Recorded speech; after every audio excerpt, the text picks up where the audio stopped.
함께 찬송가 336장 찬양하겠습니다. 336장입니다.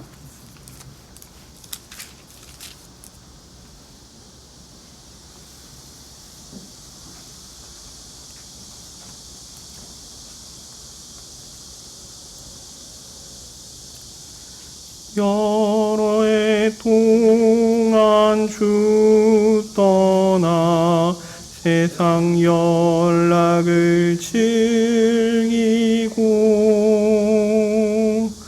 저 흉악한 죄에 빠져서 그 은혜를 잊었네. 오 사랑의 예수님, 내 맘을 곧 엽니다. 곧 들어와 나와 동거하며 내 생명이 되소서. 죄악의 죽을 인생을 심히 불쌍히 여기사 저 하늘의 영광 버리고 이 세상에 오셨네. 오 사랑의 예수님, 내 맘을 곧 엽니다.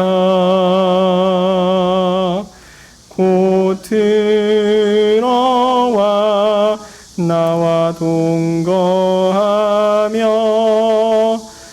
내 생명이 되소서. 홍포를 입은 구주는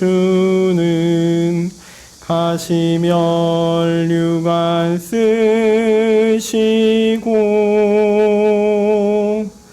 저 십자가 높이 달리사 그 아픔을 참았네. 오 사랑의 예수님, 내 맘을 곧 엽니다.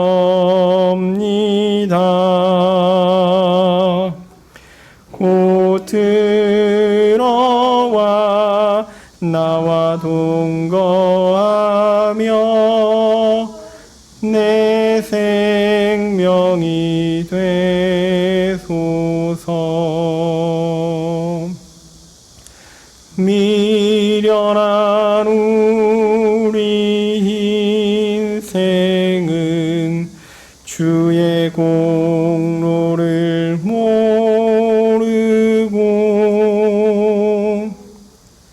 그 쓸쓸한 사막 가운데 늘 헤매고 다녔네. 오 사랑의 예수님, 내 맘을 곧 엽니다.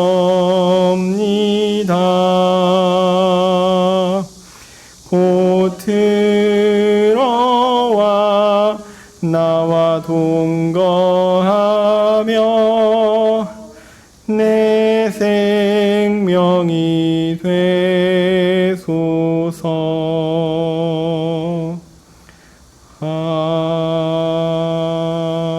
아멘.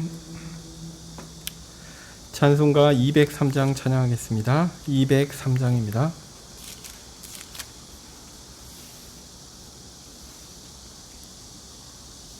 나 행한 것으로 구원을 못 얻고 이 육신 힘껏 했어도 죄 씻지 못하네. 나 혼자 힘으로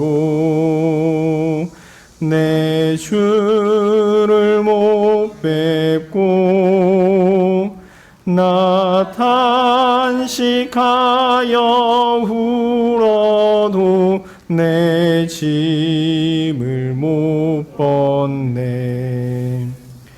주 예수 공로만 내 짐을 벗기며 주 예수 흘린 피로써 나 평화 얻겠네. 주 예수 사랑이 내 근심 쫓으며 내 병든 영혼 고치사 참 자유 주시네. 주님께 감사와 또 찬양 드리며 그 거룩하신 사랑을 늘 바라봅니다. 내 모든 근심과 내 모든 두려움 주 묻히셨던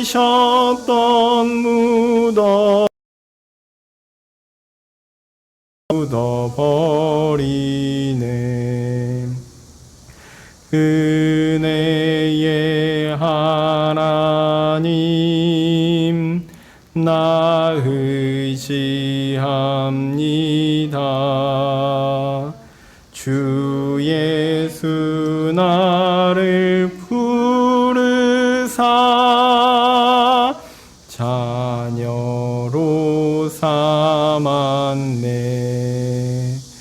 그 사랑 크시니 나 주를 기리고 주 다시 사시었으니 나 다시 살겠네. 아멘. 아멘. 447장 한 장 더 찬양하겠습니다. 447장입니다. 오신시하신 주 내 아버지여 늘 함께 계시니 두려움 없네. 그 사랑 편찮고 날 지키시며 어제나 오늘이 한결같네. 오신실하신 주 오신실하신 주 날마다 자비를 베푸시며 일용할 모든 것 내려주시니 오신실하신 주 나의 구주 봄 겨울철과 또 여름 가을과 겨울 해와 달 별들도 다 주의 것 만물이 하나로 드러낸 증거 신실한 주 사랑 나타내네 오 신실하신 주 오 신실하신 주 날마다 자비를 베푸시며 일용할 모든 것 내려주시니 오 신실하신 주 나의 구주 내 죄를 사하여 안위하시고 주 친히 오셔서 인도하네 오늘의 힘되고 내일의 소망 주만이만 복을 내리시네 오 신실하신 주 오 신실하신 주 날마다 자비를 베푸시며 일용할 모든 것 내려주시니 오 신실하신 주 나의 구주 네, 다 함께 사도신경으로 우리의 신앙을 고백하겠습니다. 전능하사 천지를 만드신 하나님 아버지를 내가 믿사오며 그 외아들 우리 주 예수 그리스도를 믿사오니 이는 성령으로 잉태하사 동정녀 마리아에게 나시고 본디오 빌라도에게 고난을 받사 십자가에 못 박혀 죽으시고 장사한 지 사흘 만에 죽은 자 가운데서 다시 살아나시며 하늘에 오르사 전능하신 하나님 우편에 앉아 계시다가 저리로서 산자와 죽은 자를 심판하러 오시리라. 성령을 믿사오며 거룩한 공회와 성도가 서로 교통하는 것과 죄를 사하여 주시는 것과 몸이 다시 사는 것과 영원히 사는 것을 믿사옵나이다. 아멘. 거룩하신 하나님, 무더운 여름 한날 주의 말씀을 듣고자 이 자리에 왔습니다. 피곤한 몸을 이끌고 왔습니다. 하나님, 우리의 정신을 맑게 해주시고 주의 귀한 말씀이 우리의 귀로에 들려 우리의 마음에 새겨질 수 있도록 주여 이 시간 함께하여 주십시오. 주의 말씀이 우리에게 선포된다 할지라도 우리의 마음은 사실 전혀 깨끗하지 않습니다. 전혀 준비되어 있지 않습니다. 주님께서 우리와 함께 하시지 않는다면 그 어떤 것도 우리에게 들리지 않을 것을 우리는 분명히 압니다. 그러니 우리가 더 주님께 구합니다. 우리에게 들리게 하여 주시옵소서. 우리의 마음판에 새기게 하여 주시옵소서. 주께서 이 시간 함께 해주셔서 우리로 귀한 말씀이 선포되게 해주시고 우리로 그 말씀을 잘 듣는 귀한 성도가 될 수 있게 도와주십시오. 이 시간 주께서 은혜 주시기를 간절히 소원합니다. 예수님 이름으로 기도합니다. 아멘. 네. 오늘 말씀은 누가복음 5장 20절인데요.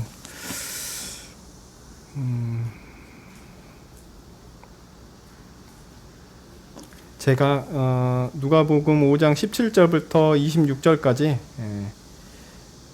하나의 이야기니까 제가 빨리 한번 읽어보겠습니다. 누가복음 5장 17절부터 26절까지 읽겠습니다.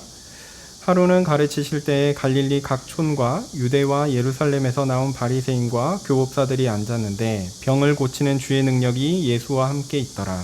한 중풍병자를 사람들이 침상에 메고 와서 예수 앞에 들여놓고자 하였으나 무리 때문에 메고 들어갈 길을 얻지 못한지라. 지붕에 올라가 기와를 벗기고 병자를 침상째 무리 가운데로 예수 앞에 달아내리니 예수께서 저희 믿음을 보시고 이르시되 이 사람아 내 죄사함을 받았느니라 하시니 서기관과 바리새인들이 의논하여 가로되 이 참람한 말을 하는 자는 누구뇨? 오직 하나님 외에 누가 능히 죄를 사하겠느냐? 예수께서 그 의논을 아시고 대답하여 가라사대 너희 마음에 무슨 의논을 하느냐? 내 죄사함을 받았느니라 하는 말과 일어나 걸어가라 하는 말이 어느 것이 쉽겠느냐? 그러나 인자가 땅에서 죄를 사하는 권세가 있는 줄을 너희로 알게 하리라 하시고 중풍병자에게 말씀하시되 내가 내게 이르노니 일어나 내 침상을 가지고 집으로 가라 하시매 그 사람이 저희 앞에서 곧 일어나 그 누웠던 것을 가지고 하나님께 영광을 돌리며 자기 집으로 돌아가니 모든 사람이 놀라 하나님께 영광을 돌리며 심히 두려워하여 가로되 오늘날 우리가 기이한 일을 보았다 하니라. 아멘. 이 말씀은 제가 말미에 좀 간략하게 설명하도록 하고요.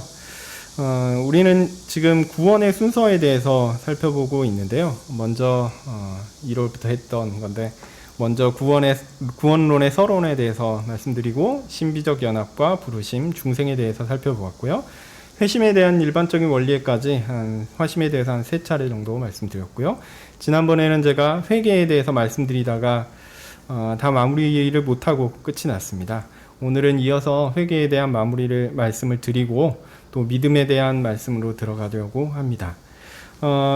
여러 번 말씀드렸듯이 회심은 둘로 나눠질 수 있어요. 회개와 믿음입니다. 죄를 향하던 사람이 하나님을 향하여 방향을 돌리는 것, 그게 회심이죠. 이 회심에서 자신의 죄를 깨닫고 죄의 방향에 있던 자신을 후회하며 안타까워하고 슬퍼하며 고통스러워하는 것을 회개라고 합니다. 그래서 회개는 과거를 향한 거예요. 반면 믿음은 어떤 거냐면 내가 이렇게 하나님 앞에 이렇게 고통스러운 마음을 가지고 하나님을 의지하는 적극적인 행위로서 미래를 향한 것이라고 할 수 있습니다. 오늘은 그렇게 회개를 마무리하고 이어서 믿음을 말씀드리려고 합니다. 회개는 말씀드렸듯이 죄를 깨닫고 후회하는 것입니다. 그래서 회개의 논의에서 가장 중요한 것은 뭐냐면 죄를 깨닫는 것이라고 말씀드렸죠. 그러니까 죄가 뭐냐라는 게 가장 중요합니다. 그러면 죄를 규정하는 것은 무엇입니까? 바로 법입니다. 우리가 성경에서 율법 이렇게 표현하기도 하는데요. 하나님께서 정하신 법은 무엇입니까? 하나님을 사랑하고 이웃을 사랑하는 가운데 모든 일을 항상 하는 것이다 라고 제가 말씀드렸는데 여기서 벗어나는 것은 다 죄입니다. 그리고 그 형벌은 무엇입니까? 하나님 앞에서 벗어난 죄이기 때문에 하나님께서 정하신 영원한 사망입니다. 그래서 회개하는 사람은 죄를 정의하는 법을 하나님의 말씀인 성경을 통해 배우면 배울수록 내가 죄인이라는 것을 깨닫고 좌절하면서 하나님께 도움을 요청하게 되어 있습니다. 그래서 법은 이렇게 하나님께서 정하신 기준을 우리에게 보여줌으로써 우리가 하나님 앞에서 정말 끔찍한 죄인임을 깨닫게 합니다. 법의 의미는 죄인임을 깨닫게 하는 것이지 법을 지켜서 내가 하나님 앞에 의로운 사람으로 인정받으리다. 그게 아니라는 겁니다. 바로 죄를 깨닫고 그리스도께 향하게 하는 것이 법의 가장 중요한 기능입니다. 이 기능을 뭐라고 표현하냐면 율법의 신학적 용법 혹은 교육적 용법 이렇게 합니다. 신학적 용법이라는 것은 이제 그리스도를 향하게 하는 것이니 그게 우리의 그 구원과 관련된 신학적인 내용이 들어가는 것이니 신학적 용법이고 교육적 용법이라는 것은 우리로 하여금 그런 교훈을 얻게 한다라는 의미에서 교육적 용법이라고 합니다. 그래서 죄를 인식하고 회개하는 사람은 그리스도께 나아간다라는 것이 이 하나님의 법의 가장 중요한 기능이다라고 할 수 있죠. 이제 제가 지난번에 중세 고해성사에 대해서 쭉 말씀드리다가 중간에 끊겨가지고 여기에 대해서 말씀드리고 넘어가도록 하겠습니다. 근데 제가 중간에 끊었기 때문에 또 중간에서 더 말씀드리면 또 이제 곤란하니까 어쩔 수 없이 고해성사를 오늘 좀 길게 다루도록 하겠습니다. 이번 기회에 그 중세 고해성사 문제를 좀 여러분들이 숙지하신다 생각하시면서 좀 들어주시면 좋겠습니다. 회계를 다루는 데 있어서 중세 고해성사의 특별히 4단계는 역사적이며 신학적인 논의로 굉장히 좋습니다. 종교개혁 신학의 본질을 다루는 내용이 들어가 있기도 하고 또 우리의 삶의 실제에 있어서 경험하는 내용과 이게 잘 맞는 부분이 있습니다. 그래서 이 부분을 잘 이해하면 신학적으로도 유익이 있고 우리의 경건에도 유익이 있다라는 말고 말씀드릴 수 있습니다. 더하여 최근에는 종교개혁의 전통이 좀 딱딱하다. 그런 얘기 많이 들어보셨죠? 너무 딱딱하다. 이런 부정적인 인식 때문에 예전에 가톨릭 전통에는 뭔가 좀 경건하고 좀 부드럽고 좋은 것이 있지 않을까 이렇게 찾는 시도들이 있는데요. 좀 우려되는 부분이 있습니다. 그렇기 때문에 좀 잘 들어보시고 잘 생각해 보시면서 이런 시도들을 보시면 경계하셨으면 좋겠습니다. 먼저 고해성사에 대해서 말씀드립니다. 고해성사는 4가지 부분으로 이루어져 있습니다. 첫 번째는 참회고요. 두 번째는 고백이고요. 세 번째는 보속이고요. 네 번째는 선언입니다. 제가 이거를 여러 단어로 다른 표현으로 설명될 수 있기 때문에 용어 자체보다는요, 그 내용에 초점을 맞추시고 이해하시는 게 좋습니다. 하여튼 4가지입니다. 첫 번째는 참회. 참회는 후회하는 거예요. 돌이키는 거.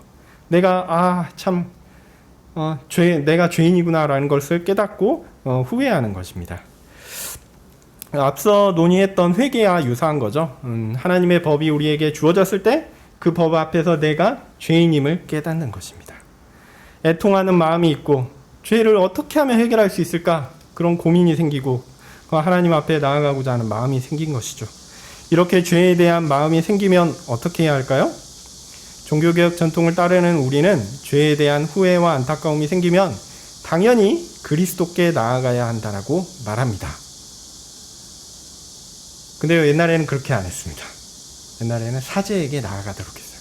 그래서 루터가 참회라는 것들, 죄를 깨닫는 것들이 너무 소중하다라는 것을 알고 있었어요. 그거는 경험적으로 자기가 했던 겁니다. 수도원 생활을 통해서 아주 엄격한 삶을 살았음에도 불구하고 그가 자신이 죄인이라는 사실 인식을 떨쳐버릴 수가 없었어요. 아무리 선을 행하고 아무리 수도원의 규례를 따른다고 하더라도 자신이 온전한 의인이다라고 고백할 수 없다라는 것을 알았거든요. 그래서 그런 마음이 들면 어떻게 되냐면 이걸 떨어버려야 되잖아요. 그래서 자신의 고해신부를 쫓아가는 겁니다.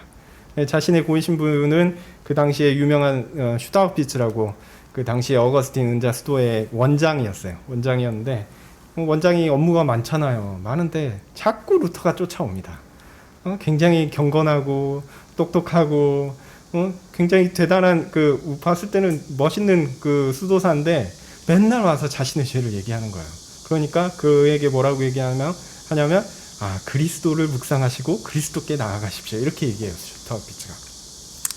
어쨌든 루터가 그렇게 참회에 대해서 생각했듯이 우리가 보통 그리스도께 나아가야 된다라고 생각하고 그렇게 기도해야 된다라고 생각하지만 그 당시 중세 당시에는 사제에게 나아가서 고백을 하는 그 참회를 하는 것이 일반적이었습니다.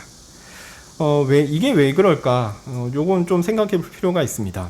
사실 제가 그리스도께 나아가서 우리의 죄를 고백하고 하나님 용서해 주십시오 이렇게 얘기해야 된다고 말씀드렸죠. 그런데 그리스도께 나아가야 한다라는 말은 구체적으로 어떤 행위를 가리키는 것일까요? 어떻게 하면 그리스도께 나아가는 것입니까? 여기에 애매함이 있고요. 다양함이 있습니다. 솔직히 간단하게 그 마음으로 하나님께 잘못했다라고 기도하면 되지요. 그런데 그렇게 설명해 버리면 뭔가 좀 없어요. 뭔가 내가 과거의 엄청난 죄인임을 깨닫고 그냥 좌절한 마음으로 하나님께 나아가면 어떤 구체적인 어떤 행위를 통해서 뭔가 드러나는 게 있으면 좋을 것 같은데 이게 없어요. 그냥 하나님 용서해 주십시오. 난 죄인입니다. 이렇게 얘기하는 거거든요. 솔직히 성경에 나온 세리가 구석에서 감히 하늘을 우러러 보지도 못하면서 가슴을 치면서 나는 죄인입니다. 이렇게 얘기하는 게 진짜라 그랬잖아요. 근데 생각해 보십시오. 그거 진짜 볼품없잖아요. 그렇게 회개하는 게 뭐 있어 보이지 않잖아요. 회개를 하면 하나님께 나아가서 회개를 하면 뭔가 우리에게 있어야 될 것 같은데 없어요. 그냥 정말 초라하네 회개가. 이런 식으로 끝나거든요. 그래서 회개에 어떤 형식과 절차를 만들어서 경건한 무엇인가가 있는 것처럼 붙이는 일을 가톨릭이 한 거예요. 그래서 그런 죄 지었다는 생각이 들지? 그러면 사제에게 쫓아가. 그럼 사제가 그 말 들어줍니다. 아, 그래. 당신이 이런 죄를 지었군요. 그리스도께서 당신을 용서하실 것입니다. 이렇게 딱 이런 일을 그 형식과 절차에 따라서 하면 이 회개가 뭔가 있어 보이는 겁니다. 경건한 무엇이 되어가는 것 같죠. 그래서 이게 이어지는 게 고해성사의 두 번째 단계인 고백입니다. 고백은 이제 신앙을 고백하는 게 아니라요. 내가 어떤 죄를 지었습니다라는 것을 사제에게 이야기하는 거예요. 이게 중세 카톨릭의 고백 고해성사의 두 번째 단계입니다. 참회의 마음이 생기면 카톨릭에서는 사제에게 나아갑니다. 회개에 대한 우리의 경험을 보시면 이 고백이 상당히 매력적이다라는 것을 우리는 알 수 있어요. 우리가 죄된 마음으로 거룩하신 그리스도께 나아가면 사실 그 나아가는 것도 어렵죠. 왜냐하면 죄된 마음이 들면 거룩하신 하나님 앞에 나아가는 게 두려우니까. 차라리 사람에게 가서 이야기하는 게 좀 속 편합니다. 또 하나, 그렇게 그리스도께 나아가는 게 참 어렵고 받아들여질까 두려운 마음들이 있죠. 그리고 그렇게 한다고 해도요, 엎드려 죄된 마음으로 뉘우치고 눈물로 회개했는데 눈을 딱 뜨는 순간 그냥 아무것도 없어요. 변한 게 하나도 없어요. 하늘에서 뭔가 내 죄사함을 받았느니라 이런 음성이 들린다든지 몸에 떨림이 온다든지 아니 뭔가 이게 뭐 어떤 징조라도 있으면 확신을 하겠는데 대부분 어떻습니까? 하나님 난 죄인입니다. 눈물 흘며 회개하며 기도했는데 눈을 딱 뜨는 순간 그냥 싱숭맹숭합니다. 그나마 울며 기도한 사람은 울었을 때의 감성이 쫙 가라앉으면 하나님께서 내게 평안을 주셨구나 라는 착각이라도 하죠. 저같이 좀 감성이 좀 메마른 사람은, 감성의 깊이가 부족한 사람은 회개 기도를 해도 회개 기도를 하기 전과 후가 분명히 나는 회개했어요. 하나님 나를 용서해 주십시오 고백을 했지만 그 전과 후가 어떤 인간적인 느낌으로 내 어떤 경험으로 달라지는 거 그런 거는 별로 없는 것 같습니다. 그런 면에서 보면요, 가톨릭이 행하는 것처럼 사제에게 가서 죄를 고백하는 것은 매우 효과적이고 경험적이며 효율적이며 멋있습니다. 이건 뭔가 효과가 바로 있어요. 사제가 위로를 해줍니다. 당신의 죄를 사해줬다고 선언을 해줘요. 어떻게 하면 그 죄값을 또 치를 것인가 딱 얘기를 해줍니다. 그러면 이제 앞으로 어떻게 거룩한 삶을 살 것인가 눈에 보입니다. 그런데 개신교 방식은 또 막막합니다. 막막해요. 하나님이 그런 부분에서는 좀 덜 친절하세요. 성경을 통해서 우리에게 원리를 알려주셨기 때문에 그렇기도 하지만 우리는 뭔가 특별한 걸 원하거든요. 종교다라고 하면 하나님과 만남이잖아요. 하나님께로부터 뭔가 오는 것들을 우리의 지성이라든지 감성이라든지 의지적이라든지 뭔가 우리가 그걸 통해서 우리가 알고 경험하고 내가 인지를 하고 싶어요. 근데 정작 하나님은 우리가 인지하지 못하는 방식으로 우리에게 역사하시는 게 너무 일반적입니다. 그래서 특별한 경험이 없이 회개가 그냥 끝나요. 그래서 이런 걸 보면 이게 내 회개가 하나님 받으셨을까? 이런 의문이 들기도 하죠. 그런 면에서 카톨릭 교인들은 굉장히 그 확신을 얻을 수 있는 것. 물론 그 사람들은 확신이란 말은 싫어하지만 어쨌든 그 견고한 그 경험에 대한 그런 것들이 있습니다. 가톨릭 교인들은 이런 참회를 또 정기적으로 해야 합니다. 이 정기적으로 하는 걸 구회성사라고 하죠. 또 이것은 교인들의 특권인 성찬 참여의 조건이 되기도 하고요. 하여튼 참회를 통해서 죄를 후회하고 나서 사제에게 가서 죄를 고백하는 것. 그러니까 참회가 첫 번째요. 두 번째는 이걸 고백하는 것. 이게 두 번째입니다. 네, 이런 가톨릭의 고해성사는 감성적으로 매우 효율적이고 경험적으로 효과적이다라고 할 수 있습니다. 그런데 여기에는 심각한 문제가 있습니다. 몇 가지 문제를 말씀드리겠습니다. 첫 번째, 사제의 역할입니다. 사제는 우리가 아까 그리스도께 나아가야 하는 게 원칙이었잖아요. 근데 그리스도께 나아가지 않고 그 중간에 누가 끼는 거죠? 사제가 끼는 겁니다. 그래서 그리스도께 중재하는 사제라는 계급이 생기게 되는 거예요. 그래서 실제로 일반 성도들은 그리스도께 직접 나아갈 수 없어요. 누구만 그리스도께 나아갈 수 있냐면 사제만 나아갈 수 있습니다. 그 사제의 대표가 누구냐면 이게 사제가 그 일종의 그 계급적인 하이라키가 계급 체제로 있어 제일 우두머리가 누구냐면 교황이거든요. 그래서 교황이 그리스도를 중재하면서 일종의 그 독점권을 가지고 있어요. 그래서 그리스도께 나아가려면 교황이 인정하는 이 사제에게 사제의 도움을 받아야 되는 거예요. 네, 그래서 이렇게 일반 성도들은 이 사제가 없으면은 죄 용서를 받는 게 불가능하게 되는 것이죠. 그래서 사제가 없으면 죄의 고백을 할 수도 없고 죄의 문제를 해결할 수도 없습니다. 그런 의미에서 사제는 반대로 그리스도의 죄 용서의 은혜를 일반 성도들에게 나누어주는 매개체가 됩니다. 종교개혁 전통을 따르는 우리는 이런 카톨릭의 교리를 전혀 인정할 수 없습니다. 우리는 어떻게 얘기하죠? 우리 모두가 다 똑같다라고 얘기합니다. 하나님 앞에서 우리는 다 동등해요. 동등해서 모두가 그리스도께 직접 나아가 그 은혜를 어떤 장애나 벽도 없이 누릴 수 있습니다. 그러니까 우리는 그 누구의 눈치도 보지 않고 그 누구에게 나아가지도 않고 그리스도의 죄 용서를 그리스도께 나아가 그리스도께서 주시는 죄 용서의 은혜를 누릴 수 있습니다. 그러니까 죄의 고백은 기본적으로 하나님께 그리스도께 나아가서 하는 것이지 중간에 사람에게 하는 것이 아닙니다. 제가 이제 목회를 하고 목양을 하지 않아서 제가 잘 모르는 부분이긴 한데 목사님 만나시면 목사님들 뵈면 요런 거 그 자신의 죄의 문제를 상담하는 식으로 하면서 요런 고해 성사식으로 생각하시면서 이런 걸 상담하시면은 좀 그거는 맞지 않는 겁니다.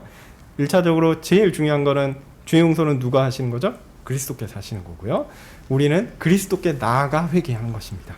근데 이 죄의 문제가 우리의 삶에 영향을 끼치기 때문에 이 삶에 영향을 끼치는 것들을 어떻게 지혜롭게 극복하고 또 지혜롭게 하나님 말씀대로 하나님 말씀 앞에 말씀대로 살아갈 것인가를 이렇게 문의하는 거죠.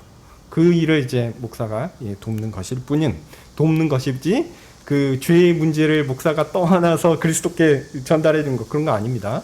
오해하시면 안 되겠습니다. 둘째로 문제가 되는 것은요.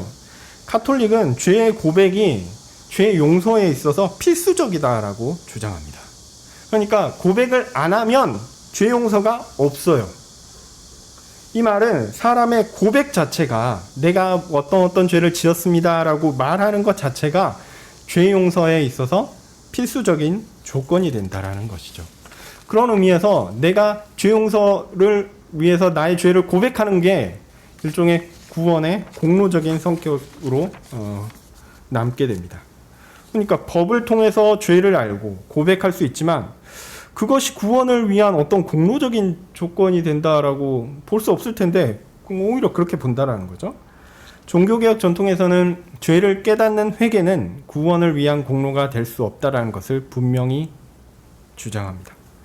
죄를 깨닫는 것은 성령께서 우리에게 하나님의 법을 통해 주시는 은혜이지 내가 죄를 깨달았으니 내가 하나님께 가지고 갔으니 하나님은 나를 기계적으로 용서해야 됩니다. 이렇게 할 수 없다는 거예요. 하나님은요 자판기가 아니에요. 우리가 죄를 이렇게 고백했으니 하나님은 반드시 나의 죄를 용서해야 해. 이런 식으로 생각하면 안 됩니다. 하나님은 우리가 뭔가를 하면 뭔가를 그냥 던져주는 그런 분이 아니에요. 인격이십니다. 자, 세 번째로 가톨릭은 이런 비밀스러운 죄의 고백이 꼭 필요하다라고 주장합니다. 그런데 이 문제는 또 하나의 문제를 낳는데 뭐냐면 죄를 정량화하는 큰 잘못을 범하고 있습니다. 죄를 고백해야지 용서가 된다라는 거예요. 고백하지 않으면 어떻게 되죠? 용서를 못 받는 거죠. 근데 우리가 죄를 깨닫는 것이야 필요한 일입니다.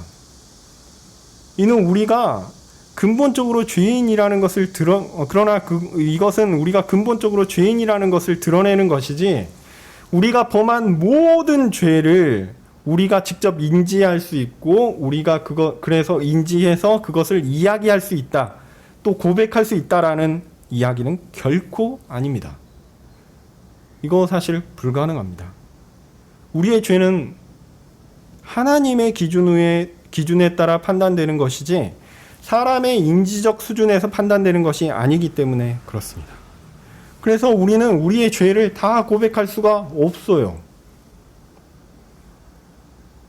만약 우리가 고백을 해야지 용서를 받는다라고 이야기하면요, 여기 있는 모든 사람, 아니 예수님 빼고 다 천국에 갈 사람이 없어요. 우리가 모르고 지은 죄, 인식하지 못하는 죄, 뭐 좀 더 심각하게 얘기하면 사회의 구조적 악에 동조하면서 함께 지은 죄들도 있습니다. 그런 죄가요, 제 생각에는 우리의 구체적인 죄인식보다 훨씬 큽니다. 우리가 알지 못하는 죄가 훨씬 더 많아요. 너무 자연스러워서 생각하지도 못했던 죄들이 너무 많아요. 운전을 하시면 아시죠? 운전을 하면 자동으로 안에 있던 죄성들이 막 나오는데, 옆에 쌩 하고 가면 막 욕은 아니더라도 막 나옵니다. 나쁜 얘기가 내 안에 나온 거거든요. 근데 너무 자연스러워서 잊어버렸어요. 그거 회개를 못했으면 그 죄는 어떻게 되는 거죠? 너무 자연스러워서, 죄가 너무 자연스러워서 우리는 사실 죄를 다 알지도 못합니다. 하나님께서 우리 가운데 죄를 깨닫게 하시면, 번뜩번뜩 깨닫게 하시면 그때 그냥 그거 가지고 회개하는 거지, 우리가 우리의 모든 죄들 아침부터 쭉 돌아봤을 때 이때 몇 시 몇 분에 이런 죄를 지었고 이렇게 인식할 수가 없다라는 거예요. 죄의 가계부를 적어서 그것들을 나중에 정산한다, 이건 불가능한 얘기입니다.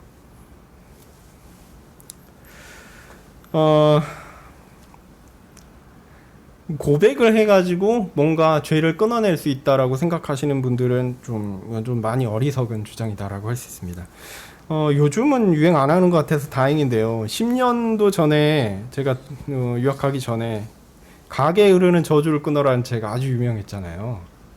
그 책 내용이 뭐냐면, 조상이 범한 어떤 구체적인 범죄가 현재의 그 후손의 불행의 원인이다라고 주장하면서 조상이 범한 그 죄를 찾아서 회개를 해야지 우리가 복을 받는다라는 주장입니다. 황당한 얘기입니다. 죄가 생각나면 성령께서 주신 마음이니까 그냥 회개하면 되는 것이지, 그것이 현재의 불행의 원인이다라고 생각하는 것은 착각입니다. 일단 죄의 인과관계부터 틀릴 뿐더러, 아니 죄가 도대체 우리가 탐구하고 고민해 봐야지 찾을 수 있는 죄인가요? 죄는 너무 많아요. 그거 탐구 안 해도 우리가 죄라는 걸 너무 잘 알 수 있게끔 할 수 있어요. 저희 아이들은 아마 제 죄에 대해서 너무 잘 알 겁니다. 아빠는 이래서 문제고 이래서 문제고 이래서 문제야, 그냥 자동으로 나올 겁니다. 우리 부모님들의 어떤 특정한 죄가 우리의 그 불행의 원인이라고요? 부모님들 얼마나 죄를 많이 지었는데요. 다 보지 않습니까? 어리석은 생각입니다. 죄가 무엇인가라는 것들을 너무 가볍게 여긴 거예요. 이거는 죄가 하나님 앞에서 그렇게 엄청 무시무시한 것이고, 우리의 그 삶에 있어서 너무나 보편적이어서 우리가 인지하지 못할 정도로 심각한 것이다라는 것을 알지 못해서 이렇게 어리석게 얘기하는 것입니다.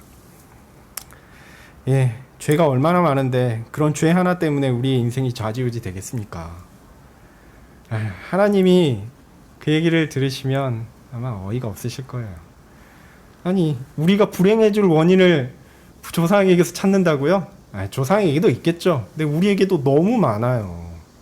너무 많아서 우리가 저주받고 우리가 불행해질 원인은 우리의 삶에 너무 많기 때문에 참 하여튼 인간은 기본적으로 악합니다. 하나님 앞에서 죄인이라는 것을 우리는 꼭 인식해야 합니다. 자, 네 번째로 가톨릭의 고해 성사를 통한 경험적 위로는 본질적인 것이 아닙니다. 제가 아까 말씀드렸듯이 그 종교개혁의 전통에 따르는 회개는요, 좀 싱숭맹숭하고 좀 뭐가 없는 것 같아요. 눈물 콧물 흘리면서 이렇게 감정적인 동요가 확 올랐다가 착 가라앉으면, 하나님이 내게 좀 위로를 주시는 것보다, 평안을 주시는 것보다 잠잠한 그 안정됨, 그것들이 뭐 있을 수는 있겠지만, 그것도 마찬가지입니다. 그런 경험적 위로, 내가 이게 좋구나라는 평안한 그 마음, 그게 본질적인 것이 아닙니다. 우리의 신앙생활은 어떤 의미에서 매우 무미건조할 수 있습니다. 하나님께서 우리 가운데 역사하시는 방식이 거의 우리의 상식이나 경험을 벗어나지 않기 때문에 그렇습니다. 하나님이 역사하시는 방식이 뭔가 독특해지고 하나님이 일하시면 뭔가 특별한 일이 발생하고 그렇게 생각하지 마십시오. 하나님은요, 그냥 우리 가운데, 우리의 일상 가운데 너무 자연스러운 가운데 항상 함께 하십니다. 우리는 종교적 경험에 대한 잘못된 인식을 가지고 있는 경우가 많이 있습니다. 하나님께서 역사하시면 내가 인식할 수 있는 뭔가 특별한 기적과 같은 무엇이 경험되어야 한다라는 생각을 가지고 있습니다. 아니, 그런 경험을 하고 싶어 해요. 급격한 변화나 감동이나 어떤 특별한 사건을 기대합니다. 그런데 그런 일들은 아주 드물게 발생합니다. 그리고 그 드물게 발생하는 것도 이게 하나님께서 진짜 내게 뭔가를 보여주시기 위해 하신 건지는 잘 몰라요. 왜냐하면 우리가 하나님의 일하시는 원리를 잘 깨닫지 못하기 때문에 그렇죠. 제 생각에는요, 하나님은 우리가 그런 특별한 일들, 특별한 기적이나 그런 걸 가지고 그런 것 때문에 놀라지 않기를 바라시는 것 같습니다. 하나님은 우리의 삶을 흔들어 가지고 뭔가 맨날 특별한 거, 뭔가 독특한 거, 뭔가 일상을 벗어난 어떤 것을 추구하고 바라기를 원하지 않으신 것 같아요. 그냥 우리의 삶을 전체적으로 다 주관하시기 때문에 우리에겐 너무 당연한 일들이 사실은 하나님의 인도하심이요, 도우심이요, 역사하심으로 있는 것입니다. 저도 오늘 그 학교에 갔다 왔는데요. 책을 많이 빌려야 돼가지고 운전을 오랜만에 해서 갔다 왔습니다. 너무 자연스럽게 운전을 해가지고 왔어요. 근데 생각해보면 그 모든 일이 하나님 도우심이었습니다. 하나님이 돕지 않으셨으면 제가 여기 안 있고 병원에 있었을지도 모르겠습니다. 우린 너무나 당연해서 그냥 운전해서 갔다 오면 그게 당연한 거지. 근데 그 모든 것들이 다 하나님의 도우심이에요. 하나님이 지켜주심입니다. 하나님이 인도해 주시는 거예요. 우리는 너무 당연해서, 이게 너무 당연해서 하나님이 주신 것인지 인지도 못할 뿐이지만 하나님이 우리 가운데 역사하시는 일이 다 그렇다는 거예요. 맨날 이렇게 하나님이 역사하실 때 놀라게 하시면 우리가 아침에 일어날 때마다 불안할지 모릅니다. 오늘 무슨 예상치 못한 일이 발생할까? 근데 하나님은 그냥 우리의 일상의 계획대로 역사하세요. 요즘에는 6시 좀 넘으면 해가 뜨죠.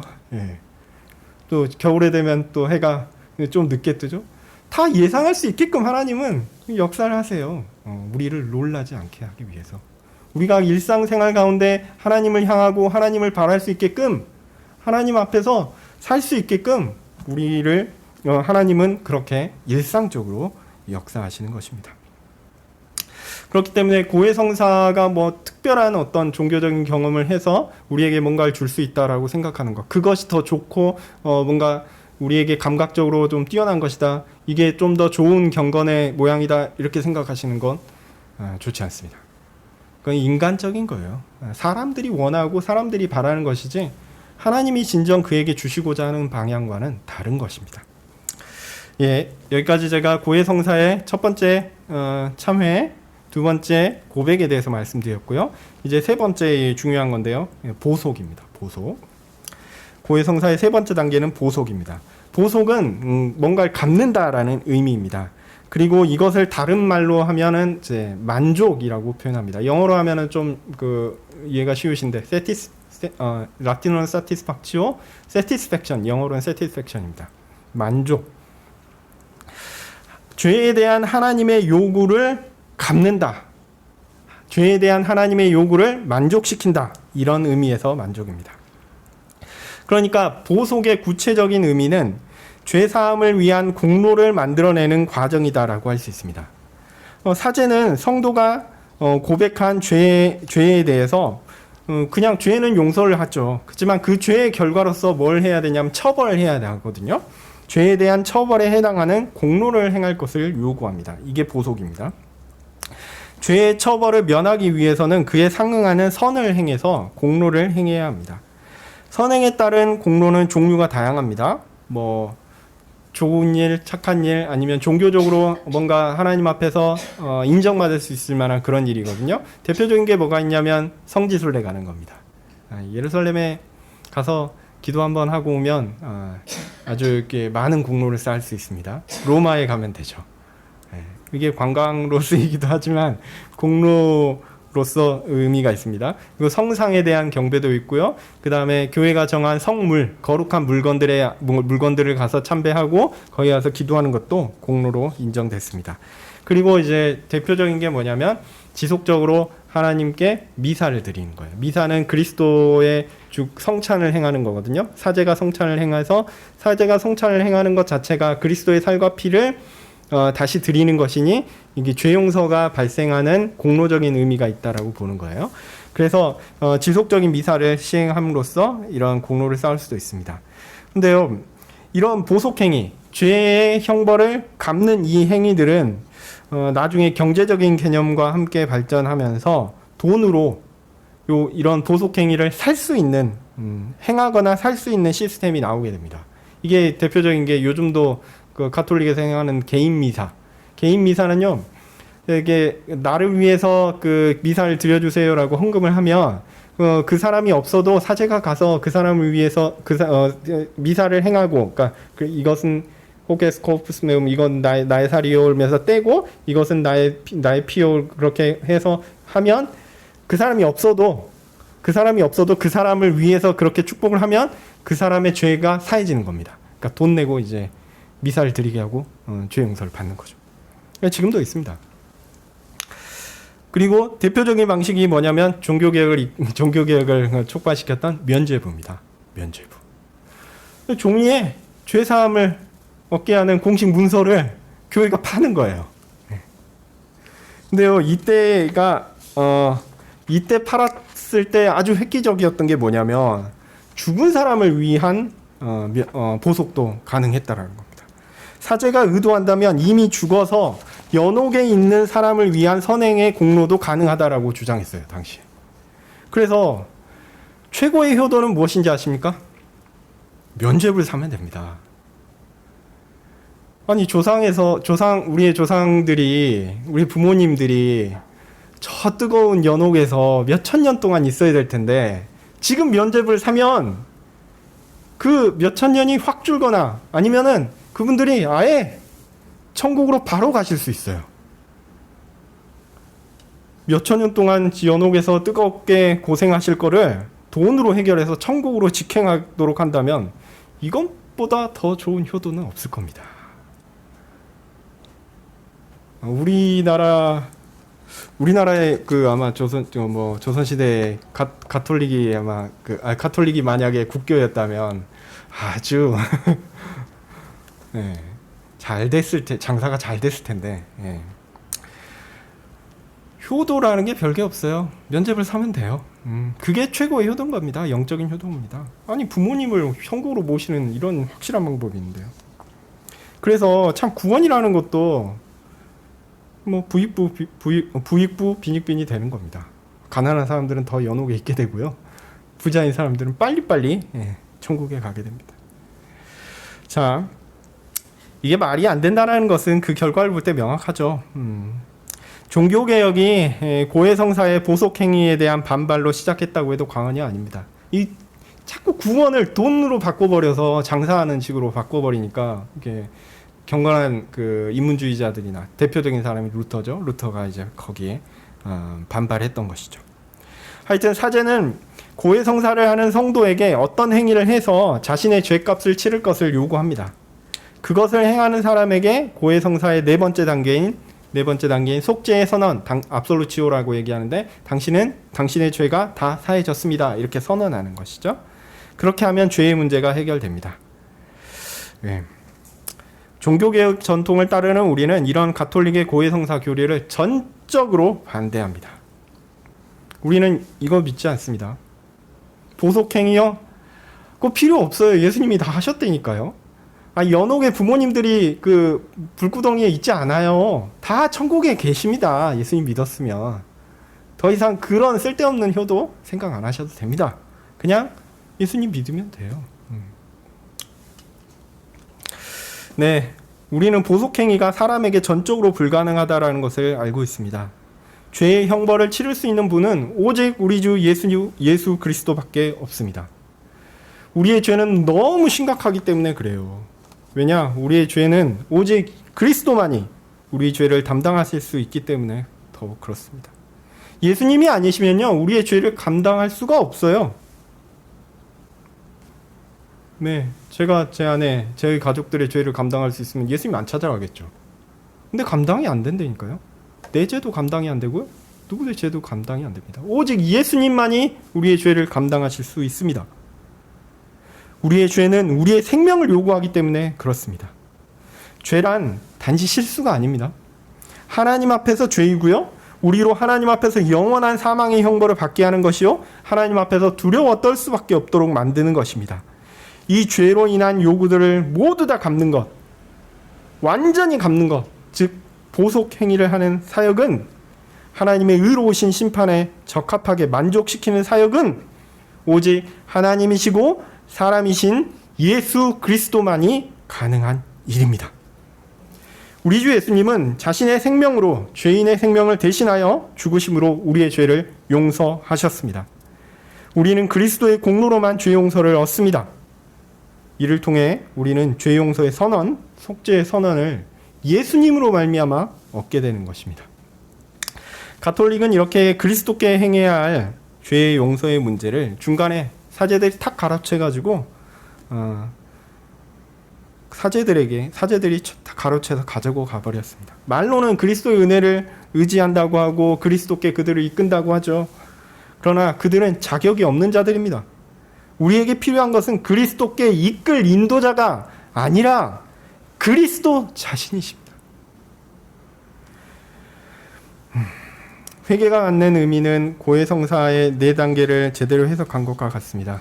그러니 회개는 그리스도를 통한 죄 용서로 나아가게 하는 것입니다.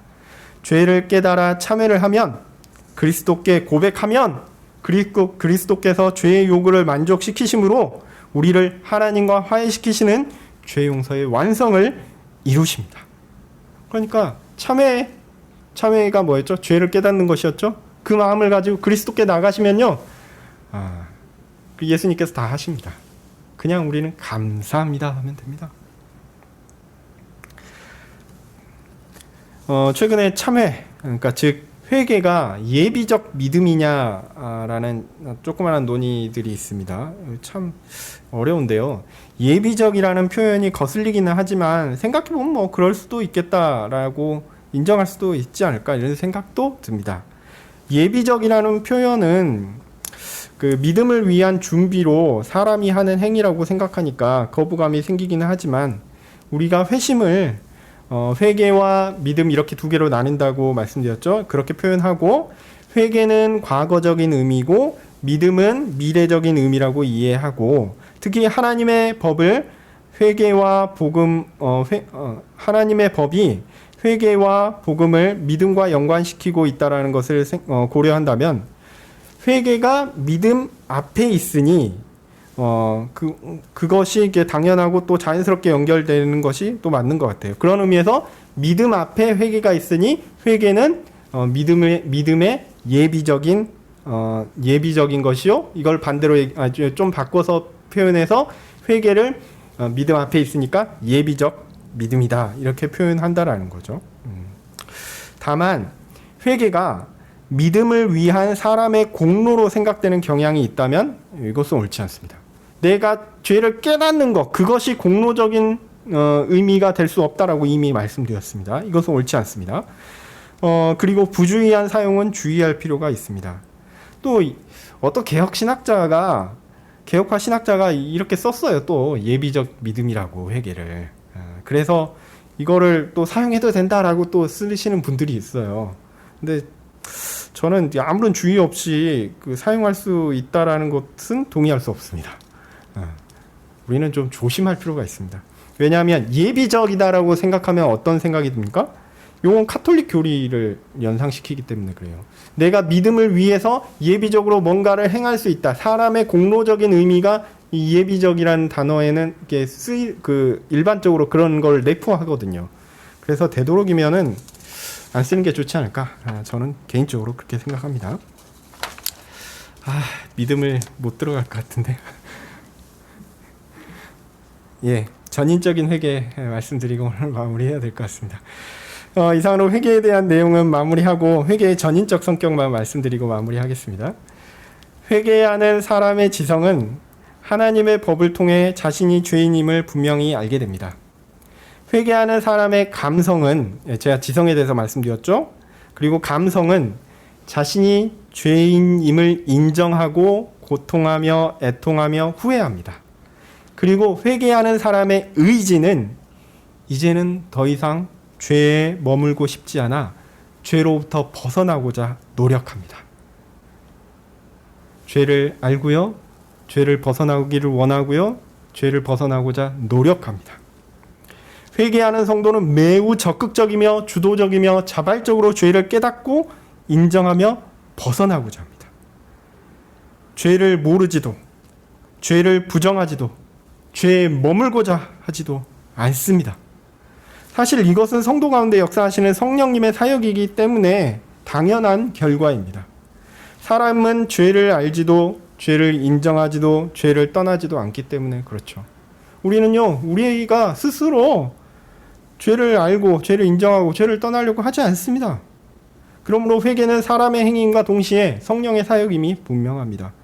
그러나 동일한 층에서 성령의 사역과 우리가 일한다 이렇게 생각하시면 안 됩니다. 동일한 층에서 함께 이루어지는 공동사역이라는 말은 아닙니다. 사람은 사람대로 열심히 자신의 그 삶하고 또 하나님의 일하심은 또 하나님의 일하심대로 다 있습니다. 이게 같이 이렇게 맞물려 가지고 간다라는 의미는 아닙니다. 여러분 말씀드렸죠. 완전한 하나님의 사역입니다. 그러나 그 안에는 또한 완전한 사람의 사역이 있습니다. 죄 용서를 받아 회개하는 모든 성도들은 결코 회개가 자신에게서 나온 것이다라고 주장할 수 없습니다. 참된 회개를 하는 사람은 이런 고백을 할 수밖에 없어요. 회개가 나로부터 온 것이다. 아니야. 우리 성령께서 알게 하신 것이지. 이렇게 고백하죠. 하나님께서 죄를 보게 하셨고 죄를 인정하게 하셨고 죄로부터 벗어나게 하셨다라는 것을 알게 됩니다.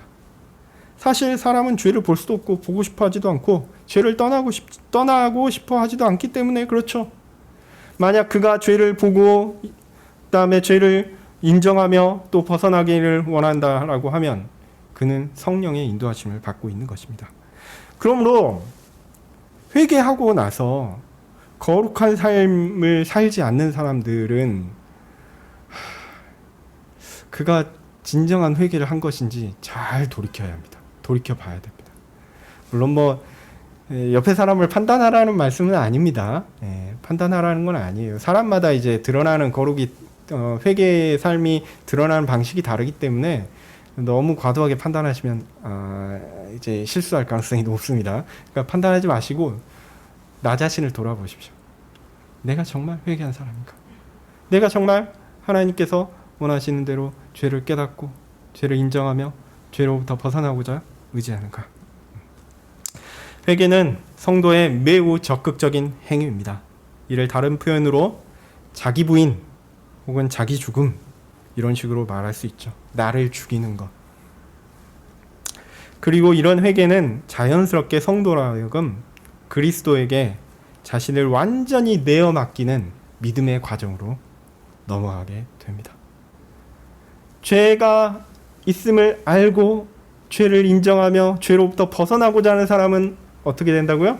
그리스도께 자신을 맡기게 됩니다. 그 맡기는 것이 믿음이거든요. 믿음은 제가 다음번 설교 때 이어서 말씀드리도록 하겠습니다. 기도하겠습니다. 하나님, 회개에 대해서 살펴보았습니다.